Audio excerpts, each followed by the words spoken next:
शिक्षा विभाग की तरफ से कल एक पत्र जारी किया गया था जिसमें विशेष समस्या से ग्रसित शिक्षकों के लिए ऐच्छिक स्थानांतरण की बात कही गई थी। कहा गया था कि 1 से 15 दिसंबर तक वो लोग आवेदन कर सकते हैं इस शिक्षा कोष के पोर्टल पर। उस लेटर के जारी होने के बाद कई शिक्षकों में ये भ्रम की स्थिति थी कि विशेष समस्या से ग्रसित की परिभाषा क्या है।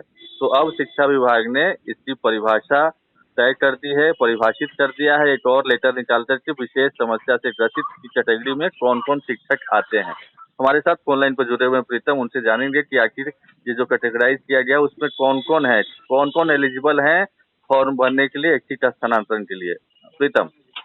जी बिल्कुल कल आशुतोष जब शिक्षा विभाग ने ये कहा कि जो विशेष परिस्थितियों का सामना कर रहे शिक्षक है उनका ट्रांसफर हो सकेगा, तो फिर मन में सवाल खड़े हो गए कि आखिर ये विशेष परिस्थितियों वाले शिक्षक कौन है।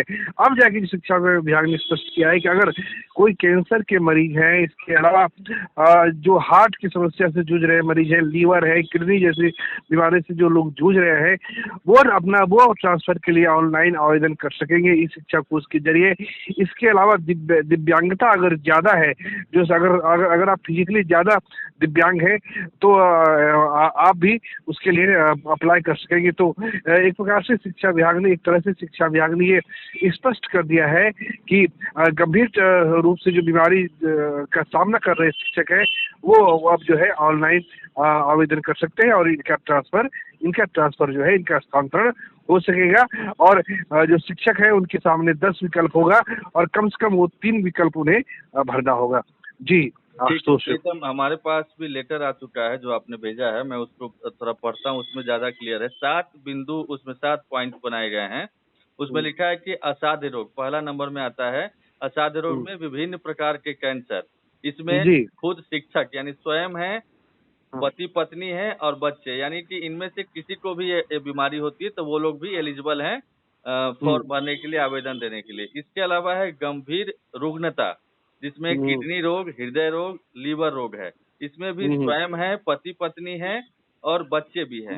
हाँ, इसके अलावा दिव्यांगता के आधार पर स्वयं नियुक्त, उसमें शिक्षक भी हैं, शिक्षिका भी हैं। ये दोनों लोग ये आवेदन कर सकते हैं ऐच्छिक स्थानांतरण के लिए। ऑटिज्म, मानसिक दिव्यांगता, इसमें भी स्वयं, पति पत्नी या बच्चा किसी को भी हो तो वो लोग भी आवेदन कर सकते हैं। 5वां पॉइंट है विधवा एवं परित्यक्ता, इसमें महिला शिक्षिका के लिए ये सिर्फ ये है, महिला शिक्षिका ही इसके लिए आवेदन कर सकती हैं जो महिला शिक्षिका होंगी।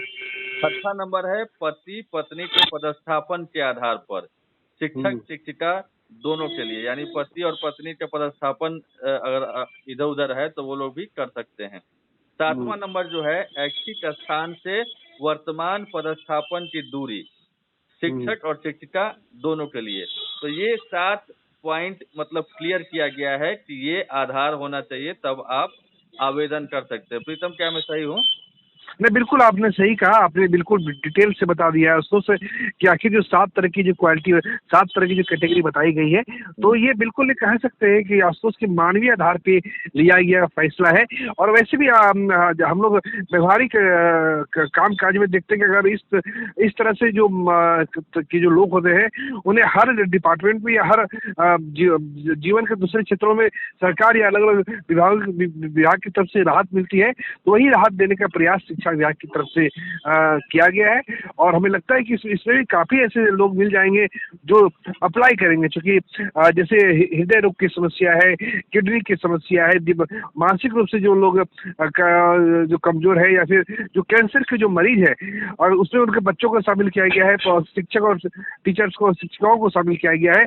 हमें लगता है कि जो बिहार में 6 लाख के आसपास जो शिक्षक और शिक्षिकाएं काम कर रहे हैं, उनमें एक बहुत बड़ा आंकड़ा शिक्षा विभाग के पास 1 से 15 दिसंबर के बीच पहुंचने वाला है। अच्छा, एक और है जो पॉइंटर है, आपने शायद बताया भी है शुरू में कि ज्यादा से ज्यादा 10 ऑप्शन दे सकते हैं कहाँ जाना है उनको, लेकिन उसमें से 3 देना ही देना है अनिवार्य रूप से, और बाकी 7 आप नहीं भी दे सकते हैं। आपके पास 3 ही है तो 3 ही दे सकते हैं। तो ये है। और इसके अलावा इस लेटर में बताया गया है कि आप किस तरीके से आवेदन करें। इस शिक्षा कोष पोर्टल पर जाकर के आवेदन करना है और सारी प्रक्रिया बताई गई है। ठीक है जी। हाँ प्रीतम, नहीं हाँ। नहीं, आप आपने विस्तार से बता दिया आशुतोष जो हम कहना चाह रहे थे। वो अब जो शिक्षक है उनके सामने ये बातें क्लियर हो गई तो किस तरह के शिक्षक को अप्लाई करना तो है। इसमें एक अंतिम सवाल कि क्या आपको लगता है कि पिछले दिनों जो नीतीश कुमार ने कहा था कि जो जहाँ है वहीं रहेंगे, तो उसके बाद हुआ था कि ट्रांसफर नीति भी होनी चाहिए, जो जहाँ जाना चाह रहा है वहाँ जाए भी, तो इसके बाद अब जो शिक्षकों में एक था कि होना चाहिए, हम जहाँ जाना चाह रहे हैं वहाँ जाना चाहिए, तो अब ये मांग खत्म हो गई, उनकी पूरी हो गई। हाँ, एक तरीके से उनकी मांग पूरी हो गई है। सबसे बड़ी बात यह है कि जो समस्या, जो कॉलम दिए गए, जो कैटेगरी बनाई गई है कि किस तरह के शिक्षक ट्रांसफर के लिए अप्लाई कर सकते हैं, वो कैटेगरी बिल्कुल मानवीय आधार पर निर्वाचित की जा सकती है। अफसोस और इस मामले में शिक्षा विभाग की तारीफ की जानी चाहिए कि उसने कैंसर से जूझ रहे मरीजों को, हार्ट और किडनी से जूझ रहे मरीजों को राहत देने की कोशिश की है, और हमें लगता है कि इनके ट्रांसफर में कहीं कोई दिक्कत नहीं आएगी। जो भी लोग एक उनके अगर कैंसर का इलाज करा रहे हैं, अगर वो प्रमाण पत्र अपलोड करेंगे तो उन्हें विभाग ट्रांसफर देने में कहीं कोई दिक्कत नहीं करेगा। हम लोग एक शिक्षा विभाग कई बार जाते हैं तो इस तरह के मरीज सामने आ जाते हैं, इस तरह के शिक्षक सामने आ जाते हैं कि देखिए हम खुद अपना इलाज करा रहे हैं, पत्नी का इलाज करा रहे हैं और हमें मनचाही ट्रांसफर नहीं मिला है। हमें लगता है कि ये कुछ जिले जो बिहार के हैं वह उसके लिए बहुत ज्यादा मारामारी होगी।